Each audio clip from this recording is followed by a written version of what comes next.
Hey, how you doing? This is RJ.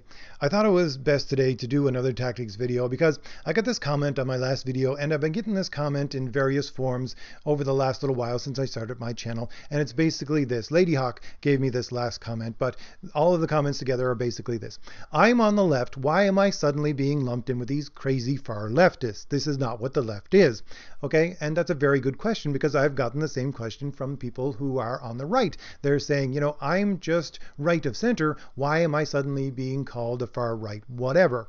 And the answer to both of those questions actually are the same. And I wanted to go over that because it is going over one of the tactics used by SJW'S and the far left. And I like to do tactics videos like this because it doesn't have a whole lot to do with comics, but it has a lot to do with understanding where these SJWs are coming from, where they are fighting from, and how that we can fight against what they are doing. As you know, G.I. Joe used to say back in the 80s, knowing is half the battle, right?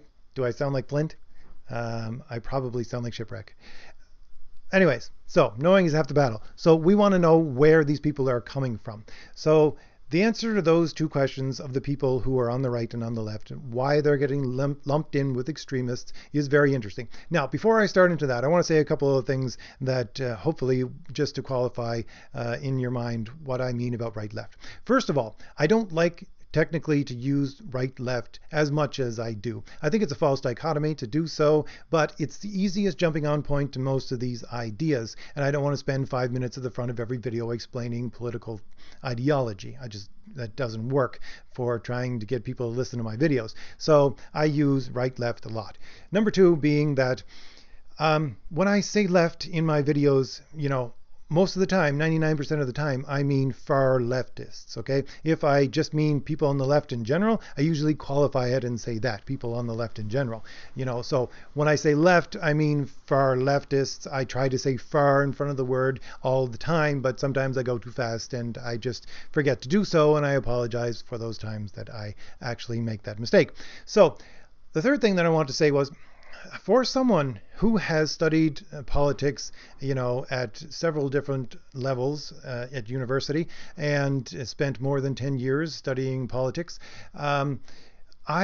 when I studied it, we never used this very complicated and obtuse scale that you see on the internet now, which you answer these questions, and these questions are really rigged questions. They really are. And look at where you are on the political spectrum. That this thing is not something that you should trust whatsoever. We used a very, very simple scale back then. When I was studying politics, it was that on the right you had your conservatives, on the left you had your liberals. A conservative is someone who wanted, when they were faced with a problem, to just use the tried and true and stuff they already knew. The people on the left were the people, when faced with a problem, wanted to have a new solution and come up with a new solution to try to do something better than the old solutions. And so if you had someone that was on the far right, they were just someone who wanted to stick with the tried and true so much that they didn't care if these solutions actually worked very well or not. They would just use them no matter how well they worked. Whereas your people on your far left would be the opposite,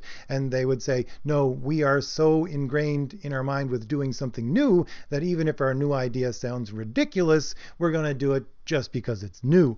So, you know, it really wasn't this negativity attached to right-left that we have today. It was very simple scale. And that's the kind of scale I would like to try to use here when I'm discussing this. So here's the thing, that it all comes from, again, a far leftist bent is where you're all getting shoved into these extreme categories, whether you're in the right and the left. All right. And your far leftists, no matter who they are, they, in their ideologies, it needs a scapegoat. It needs someone else to blame. They will never look to blame themselves for anything. It's always someone else that they point their finger at and saying, you're the problem. So they need a scapegoat. All right. So the people on the left, the far left, of course, their scapegoat right now is to call people far right Nazis. Now, historically, because I have a history degree as well, just anyways, but you know, if you scratch the surface of what the Nazis actually were, if you knew anything about history or politics of that time, you would know that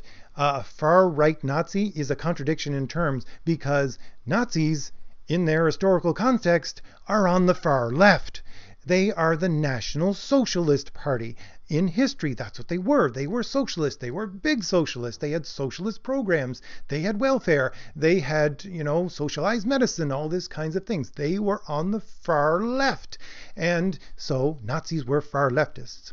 So the thing was that why people think of them as far right, well, that's a trick played on history, because when you had, in the 1940s, right before the war was over, when you had Nazis running around the world, they weren't just in Germany. You had plenty of people with a National Socialist mindset that lived all over the world. Plenty of people that lived all over Europe that didn't live in Germany, who were, in their ideology, Nazis, who lived all over North America, who had in their mindset an ideology of being a Nazi. Not because they were a member of the National Socialist Party, but because they were far leftist socialists who believed in things that the Nazis believed in, things like eugenics. So these people were all over the place, and when Germany lost the war, there was this intense program of denazification. So you had all these people who were, especially I would say in North America, in this mindset of they were Nazis and they were extreme socialists, but they didn't want to be denazified. So they didn't want to give up being socialists in the way that they were. So what they did was, there was a multi-step program that they had going, was that they would shut down their little operation, whatever it was, for a little while. And we'll go with eugenics, okay? So they had a eugenics operation, it was going on, and then the Nazis failed and they lost the war, and so they didn't want to be connected with those kinds of ideas anymore, so they shut down their program. And then there was this intense push from socialists, especially in the United States, to push this idea that Nazis were on the right and that they were extremists, so they're obviously far right. And since these socialists had, even back then, a really good grip on academia, they were able to convince most people that, yes, the Nazis were actually on the right, which they were not. And they convinced people of this so that they could keep on just rolling with their far leftist, socialist, fascist ideology in, say, North America. And just after their little while of being on hiatus, they would come back with their eugenics program that would, have a new name and new ideas attached to it so that it didn't look like anything that it used to be before, anything that was over in Germany. And so they would just continue to be socialists and they wouldn't have to be denazified. So this is why people see, and especially people on the far left, see Nazis as being far right Nazis. It's a ridiculous term if you look at it historically, but this is their scapegoat. Okay, if you're a communist, right, if this is your scapegoat, you would say far right Nazis, but they're both on the far left, all right? You have your communists, which are on your far left, and slightly right of them is the Nazis. Okay, so they're both in the same category. But they had these Nazis over here, and they said, we're going to use them as their scapegoat because we've had this historical revisionism that paints them on the far right, so we'll just use that as our scapegoat for now. But the thing is that at the same time, the people on the far right, the actual far right, as I said, they're not people who you would automatically think of as evil in any way, shape, or form. They're just usually extreme traditionalists, if you're using the scale that I talked about just a few minutes ago, with your conservatives and your liberals. The people that are on the far right, they're just extreme traditionalists in this scale.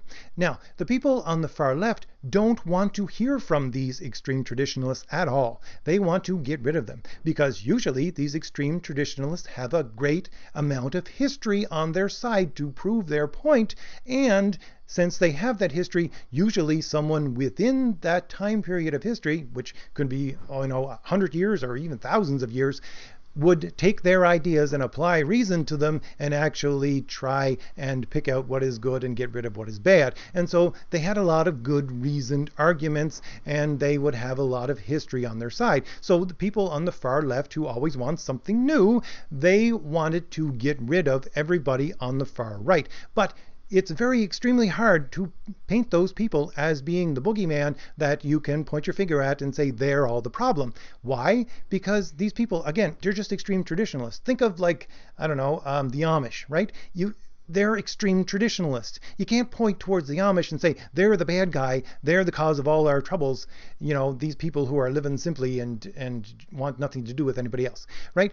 It's extremely hard to do that. And why would they do that on the far left if they already had an easy to grab scapegoat, which they would picture as the far-right Nazis. So they just pictured these things as the far-right Nazis. So that's what they grabbed. But at the same time, they wanted to silence everybody on the far right because usually, again, they had some kind of reason and a lot of history on their side. So they wanted to silence them. So again, there was this program that, you know, just happened in many different ways, not in a concentrated effort kind of way, like a military concentrated effort, but, you know, it was a program where they wanted to silence the voice of everybody on the far right traditionalists. They wanted to silence those voices, and they had a lot of good tactics in order to try and do this. And what they basically did was they erased their voices from the political spectrum. They said that, you know, these people on the far right, these far right traditionalists, they are so irrelevant to political discourse that we will not even listen to them,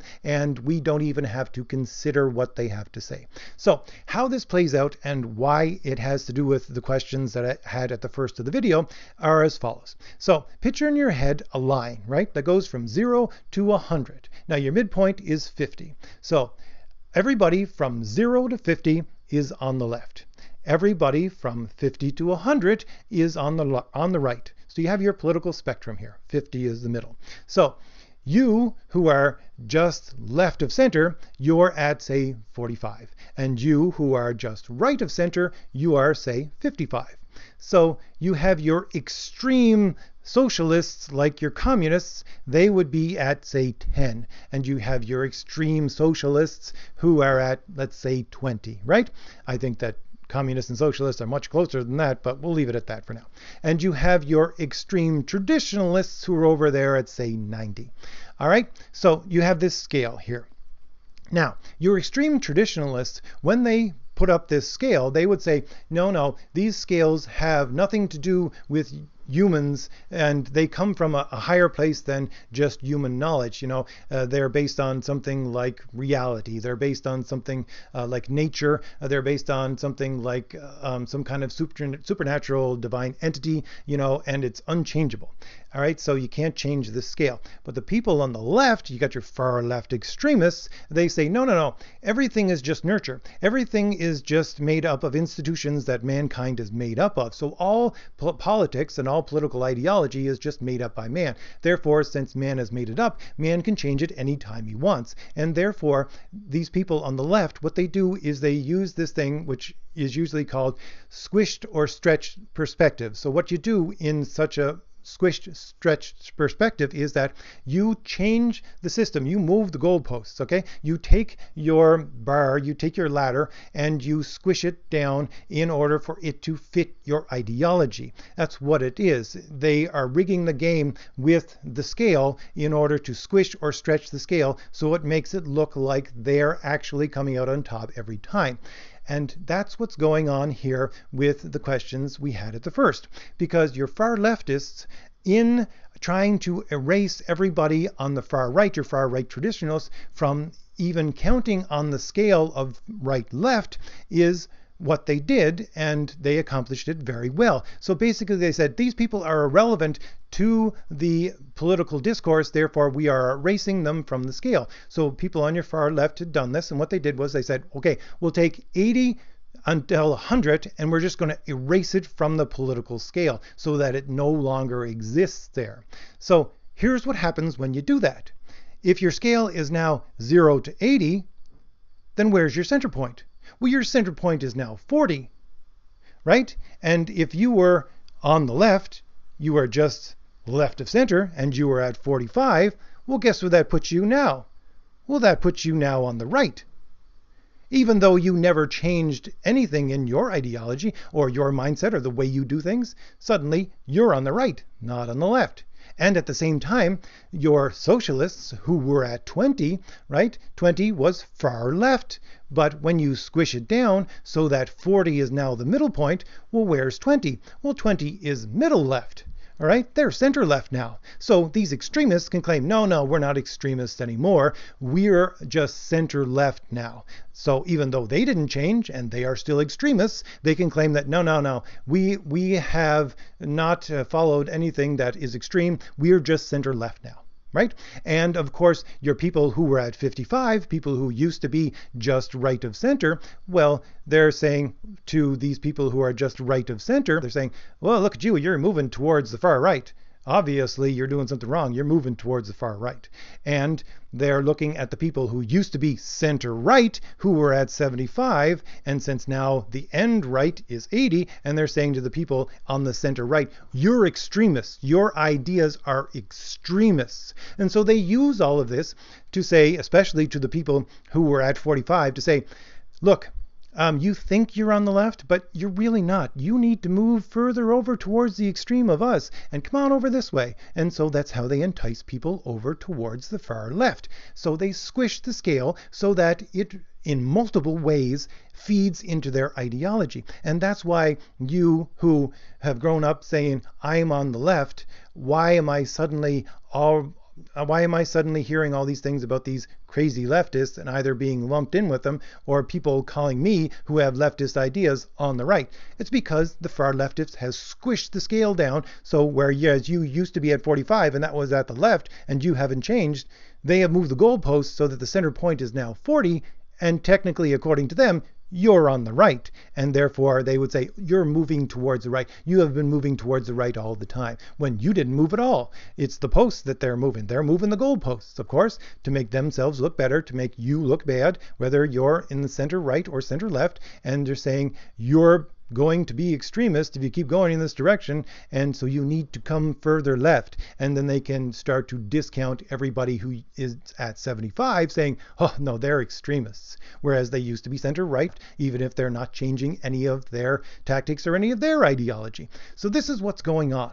This is why these ideas are being tied into you. This is why if you see yourself as just left of center, suddenly you don't recognize the left. And if you are just right of center, why you're being called a far right Nazi.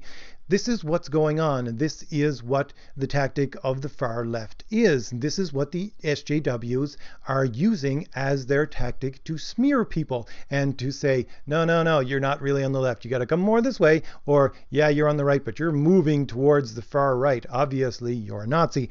So this is what's going on, and it's extremely important to understand what's going on so that we can fight against it.